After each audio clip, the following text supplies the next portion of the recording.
Hey YouTubers, hey, wanted to give you new people um, uh, some information about going out into uh, the trucking business and uh, making some money. Um, when you get your license from uh, a school, you go to a reputable school and get your license, your CDL license. um, that's good because if you go through an actual company like Swift or whatever, then there's a lot of complications. They can, well, if you didn't pass this or you didn't complete this or that or whatever, they can yank your license. Well, um, if you go through a school like I did, I went through American Truck School in Redding, California. Um, you can, um, you're safe. You get your, they make sure that you do everything right, and they pass you. You go through DMV. You take your driving test through DMV. Everything, so you get your CDL and everything through DMV. So the only person that can yank your license is DMV. So if you do all that and you got your CDL, then you go on with the company. Um, Now every company is different, so it depends on who you want to go with. You can go with Swift. You can go with any good starter company. Uh, Swift is a starter company. CR England is a starter company. Um, Covenant is a starter company. Um, me personally, I would stay away from Swift. I would go with like Covenant. I mean, they're low pay, sure, but um, they if you live in the western states, you have to team. Um, and the way their training goes is that you go out with a trainer uh, for so many days. I think it was like what was it, 30 days or something like that. Little. I think it was a month and a week, something like that. They had to be out with the trainer, and then you come back. They bring you to a terminal, um, and you test out.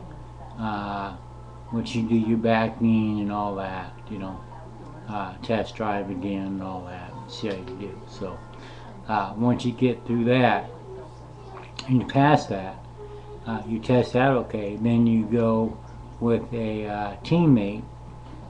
They choose one for, well, you they choose one for you, but you actually choose them. So I mean, they say, oh, you get home for like 5 days, relax, and then once you're done with your home time, then you call, or nearing the finish of your home time, then you call a certain number, and the person will say, okay, this is who we have in your area. And then you call, they say, here's the phone number and everything, and you call them up and you talk to them and you try and meet them before you go on a truck. That way you make sure everything is going to, work out. So once you've done that and you get on with a teammate, then you need to be with that teammate for 6 months. Or team with somebody for 6 months. And then once you do that, then you're considered a driver, a full-fledged OTR, which is over-the-road driver for that company. Another one to start out, CRST. basically the same thing as Covenant. I do know, I just got the phone with them yesterday or a few days ago, and they said 31 cents a mile they pay you. So, which is good. You be out with the trainer for 28 days. You come back, they find your teammate, you team up with them for 7 months, and then after the 7 months, you can either go solo or you can stay with your teammate. So, you do that. Now, your orientations are usually 3 to 4 days long. And typically at an orientation, if you're not going to make it, then it usually takes about a day or 2 days to send you home. But usually, if you pass the first day, you're safe, unless something comes up the second day. But that usually don't happen. If that happens, it should come up the first thing the second day.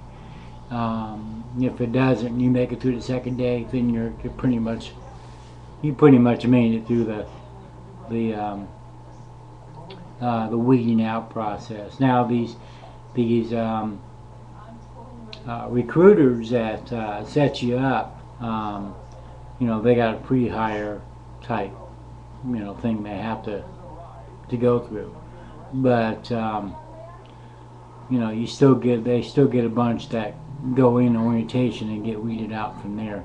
So, but these recruiters are paid to get you in there, so they'll lie to you and all this. But some do, some don't. So I can't say all of them do, but majority of them do. So, but I haven't, so far I haven't really had a problem yet, so we'll see. Now once you get on the road, okay, and you're driving, you want to try and stay away from eating out all the time. You want to try and make sure that you have some way of storing food on your truck, whether it be canned food or cold food.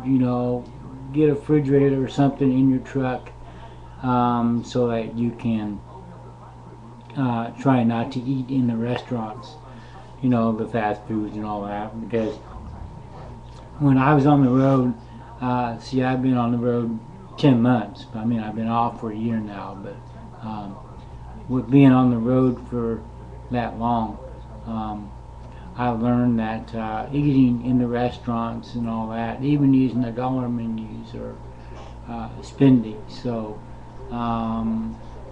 we had pulled off to Walmart and grabbed some stuff there. It was all dry stuff. We didn't have a refrigerator, so we grabbed mostly canned foods and boxed items and stuff, all dried foods, and did that. Now we also bought sodas and stuff, and then when we pulled over for fuel or whatever, we had one of those big cups. We just filled it up with ice, and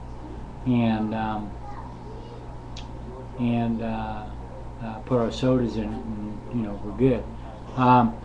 Now, as far as keeping hydrated, I wouldn't drink sodas all the time. I mean, that's up to you, but sodas really dehydrate you. Coffee dehydrates you, but pretty much going to have to drink coffee. I mean, I did, because it helped me stay awake and everything. But a lot of water, a lot of Gatorade, a lot of drinks like that, to keep you hydrated and everything. Bring your vitamins with you, one a days or whatever. Bring vitamins. Make sure you get enough vitamins in you, because you got to stay healthy, guys, when you're out there. you do get sick on the road. I know every time I went on the truck, I was sick. Every time I went on the road. So, and I didn't tell them, hey, look, I can't drive today because I'm sick. No, I drank a lot of OJ. I drank a lot of those 5-hour drinks. Believe it or not, those 5-hour drinks got me through my shift of driving, and if I can get the job done, because you got to make money. If the wheels on your truck are not moving, you're not driving that truck, you're not making any money. That truck is not going to make money for you just sitting there. So you got to keep driving. You got to keep moving. Once you're done with your training and you're with your teammate or by yourself, you can go ahead and push, but you only got 70 hours a week. So, well, not a week, but you have a 70-hour DOT allows 70 hours. So work as close to that 70 hours as you can. Once you have a couple hours left, we'll put in for a 34-hour restart.